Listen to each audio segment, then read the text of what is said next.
So, for perspective, it is almost 6:30 in the evening, and it is currently 104 degrees Fahrenheit where I am currently, the city that I'm in. 103, 104, you know. Um, and I am currently camping in a public park, which you can camp in public parks. Depending on the city and how they've arranged their parks, they have electrical outlets for the campers to use, and like a public bathhouse. Sometimes they have free water hookups, whatever. And I say free loosely because this one in particular has 5 days that you're allowed to camp completely free.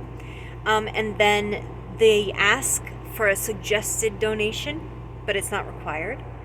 And after that, they will start charging you a fee daily.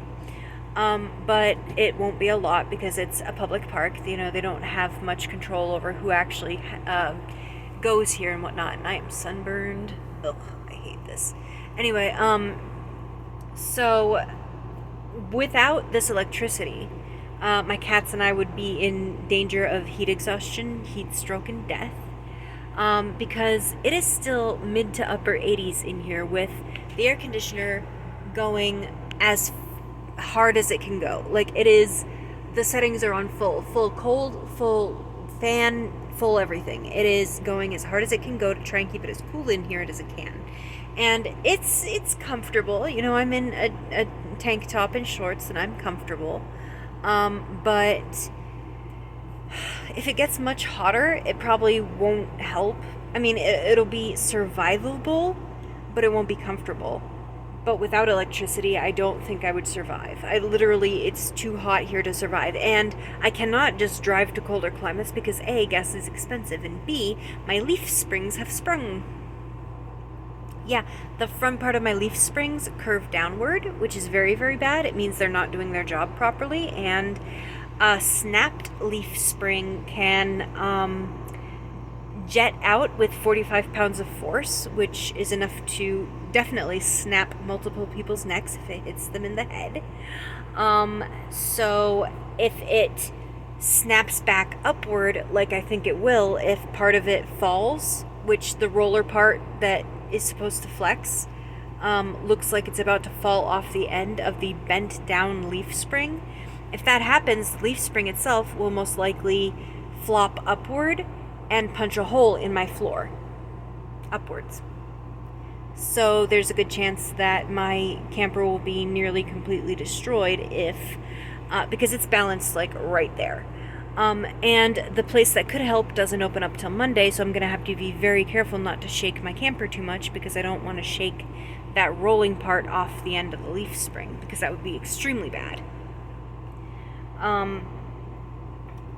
It also kind of creaks in a certain way when I step on certain parts of the floor, which makes me really nervous because it's very soft there. So I feel like there's a good chance that I'll just fall through the floor one day, which is really bad because I have no other place to go.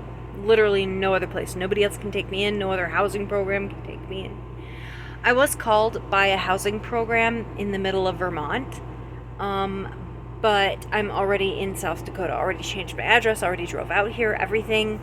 And that's how it goes when you apply for housing programs. A lot of the time you don't get in time and then you're back on the streets. Because I applied to this housing program over a year ago. And they started shutting down the emergency housing programs and kicking everybody out onto the streets, disabled or not, and cleaning house, so to speak. I would have been out on the streets for a couple of months with my 3 cats by the time they called. They're not helping people in time, but they're doing the best they can. And our government is allocating funds to the military and the police forces to buy tanks. The police force doesn't need tanks. The people need housing. And over in California, the cities are they'll if you have a tiny house on wheels, even if you're not in danger or endangering others or being a nuisance, they'll still take it away from you because it's an eyesore. But the tents aren't, the tarps aren't, Doesn't make much sense, does it? No, no, no, it doesn't make much sense at all. See, they don't want the poor to exist.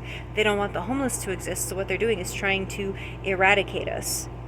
I live in my RV and I can kind of keep it on the down low, but if I lose my RV, I will be out on the streets with nothing except my 3 cats. I will lose everything I own, pretty much. Yeah, and in 104-degree heat, that's not a good thing. And I can't even apply for housing here because it's not where I live on paper. The reason I was even out here is because I was going to the park where there was free electricity because, again, I cannot survive without electricity in this heat. So, sucks to be me, right? That's life on the road for ya. So yeah, bye.